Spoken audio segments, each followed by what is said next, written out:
Yeah, so it was a very, very fun experience. I was just outside of Carthage and Joplin, Missouri for this camp. It was between ages about first through seventh grade, split halfway through the week, and it was a very cool opportunity. I've had the opportunity to speak in front of a bunch of people and share the gospel with them, but I haven't in such a direct day-to-day thing, morning speaker, evening speaker, uh, getting to lead that style of ministry. So that was a unique opportunity, first time for me, and I was so grateful that they were willing to put that trust in me for doing that. And overall, I'd say that it was a pretty successful and awesome week to experience all of that. Besides, the location caused my allergies to go out of whack. I was joking with Ted back there, saying that I was just giving kids opportunities to bless me throughout the week because of how often I was sneezing. Yeah, yeah. Um, but other than that, I'd say that it went pretty phenomenally. It was cool. I got to really witness what childlike faith truly means. I got to witness whenever a message would be shared, or a small group would be had, or one-on-one times between them and God, where we would just give them a set of questions and say, "All right, go off, read if it says something in the Bible, look at these questions," and then to hear them actually do that and then think about it and have such profound thoughts, because children have profound thoughts. Children, they're little people. Like they're doing things. They're just shorter than us. Like that's really it. But they have profound thoughts. They experience so many things.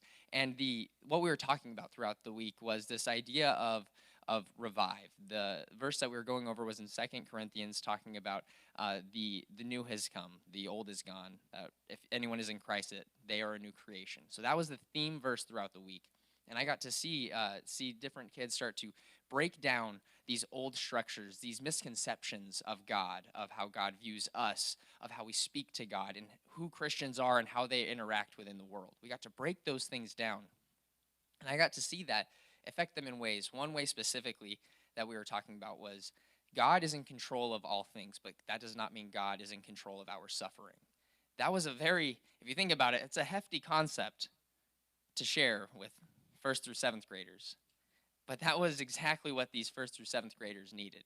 I was told at the beginning of the week what last year's church camp was like, because it was the first time that they got to have camp after the insane things that happened with the pandemic, causing so many things to shut down. It was the first time they got to have it. The week ended with a huge, pretty much revival, where the kids went back to their bunks after their final night, and they just had worship. There was someone that brought a guitar. He played, and all the kids just kept singing for up to an hour and a half after everything went down. They said, "All right, who cares when bedtime is? You guys keep singing. We'll let you do whatever." So that put a lot of high expectations on me when I heard that, and that was shared with me, and I was like, "Oh gosh, this is what I have to meet. This is what I have to try and accomplish." And I realized that that's not the view that you'll have to take to it. Instead, what this week, this group of kids that was coming into camp, it was a whole different story. And it opened up and it brought to light and helped, I guess, revived the eyes of those who were the sponsors and children's pastors that were there, because these kids weren't the ones that were going to be ending the week singing these praises for an hour on end. These were the kids that needed to hear that message that God is in control, but not of our suffering. God is with us in our suffering. Because a lot of these kids, first through seventh grade, had homes that were broken. I'd say over a third of them were coming from homes that dealt heavily with neglect, that dealt heavily with even abuse and things like that. That just wasn't coming to light, that they don't know how to share, they don't know how to talk about it.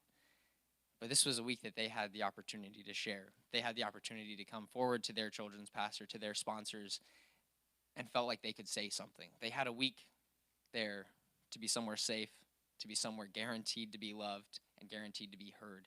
And I think that was enough. It didn't end with crazy songs and dancing, but it ended with these pastors and sponsors getting to know who these kids are and what they need when they go back home. So I could still say that it ended up being a pretty good and impactful week, and I was so grateful to be a part of it. Even though it wasn't our district, it was still part of God's community, and I was glad to function in it in some way. Let's give it up for what God did at Joplin Camp. Yeah. God is a good God. He's working all things for good for those who love Him, even hard things, even brokenness. Thanks, brother, for sharing. That's great. And just allowing yourself to